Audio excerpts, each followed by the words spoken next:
വിനോദസഞ്ചാര സീസണിൽ ഉൾപ്പെടെ മൂന്നാറിൽ അനുഭവപ്പെടുന്ന ഗതാഗത കുരുക്ക് വിനോദസഞ്ചാരികളെയും തദ്ദേശവാസികളെയും ഒരുപോലെ ബാധിക്കുന്ന സാഹചര്യത്തിലാണ് ട്രാഫിക് ഉപദേശക സമിതി യോഗം ചേർന്നത്. മുൻ യോഗത്തിൽ കൈക്കൊണ്ട തീരുമാനങ്ങളുടെ പുരോഗതി വിലയിരുത്തിയ യോഗം ഗതാഗത പ്രശ്നങ്ങൾക്ക് ശാശ്വത പരിഹാരം കണ്ടെത്തുന്നതിനുള്ള വിവിധ നിർദ്ദേശങ്ങൾ ചർച്ച ചെയ്ത് നടപ്പാക്കാൻ തീരുമാനിച്ചു. മൂന്നാറിലെ ഗതാഗത നിയന്ത്രണത്തിനായി പ്രധാന കേന്ദ്രങ്ങളിലധികം ഗാർഡുകളെയും ട്രാഫിക് വാർഡന്മാരെയും നിയോഗിക്കും. ഇരവികുളം ദേശീയോദ്യാനത്തിലെ രാജമല സന്ദർശിക്കുന്ന സഞ്ചാരികൾക്ക് ടൈം സ്ലോട്ട് അടിസ്ഥാനത്തിൽ ടിക്കറ്റ് നൽകുന്നതിനുള്ള സാധ്യതയും പരിശോധിക്കും. കൂടാതെ ദേശീയോദ്യാനത്തിലെത്തുന്ന സഞ്ചാരികളുടെ വാഹനം റോഡിലിടാൻ അനുവദിക്കില്ല. മൂന്നാർ ടാറ്റ ഹൈറേഞ്ച് ആശുപത്രിക്ക് സമീപവും ടൗണിലെ വിവിധ ഭാഗങ്ങളിലുമുള്ള അനധികൃത പാർക്കിംഗ് നിയന്ത്രിക്കാൻ അടിയന്തര നടപടി സ്വീകരിക്കും. ദേവികുളം റോഡിൽ നിന്ന് മൂന്നാർ ടൗണിലേക്ക് വൺ വേ സംവിധാനം ഏർപ്പെടുത്തി ടൗണിലെ ഗതാഗതക്കുരുക്ക് കുറയ്ക്കാനും തീരുമാനമായി. ഓട്ടോ ജീപ്പ് സ്റ്റാൻഡുകളിലെ വാഹനങ്ങൾ റോഡിനോട് ചേർന്ന് സമാന്തരമായി മാത്രം പാർക്ക് ചെയ്യുന്നതിനുള്ള നടപടികൾ സ്വീകരിക്കും.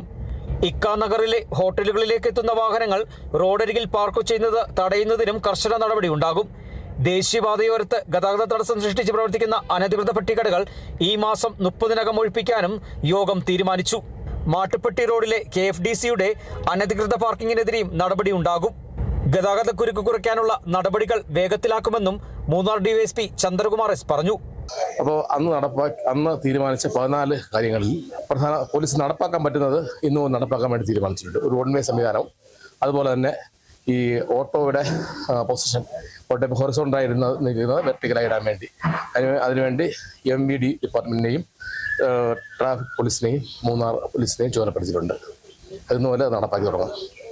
പിന്നെ ബാക്കി ഓരോന്നും ഈ പ്രവർത്തനം ഇതിൻ്റെ വിലയിരുത്തിയതിനു ശേഷം അതിൻ്റെ പുരോഗതി അനുസരിച്ച് സ്റ്റെപ്പ് ബൈ സ്റ്റെപ്പായി നടപ്പാക്കാൻ വേണ്ടിയാണ് ഇന്ന് തീരുമാനമെടുത്തത്.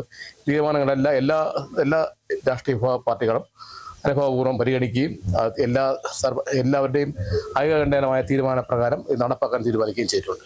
മൂന്നാർ പഞ്ചായത്ത് പ്രസിഡന്റ് S വിജയകുമാർ, ജില്ലാ പഞ്ചായത്ത് അംഗങ്ങളായ R ഈശ്വരൻ, C നെൽസൺ, വിവിധ പഞ്ചായത്ത് പ്രസിഡന്റുമാർ, വകുപ്പുദ്യോഗസ്ഥർ, രാഷ്ട്രീയ കക്ഷി പ്രതിനിധികൾ എന്നിവർ യോഗത്തിൽ പങ്കെടുത്തു. Kerala vision news, Idukki.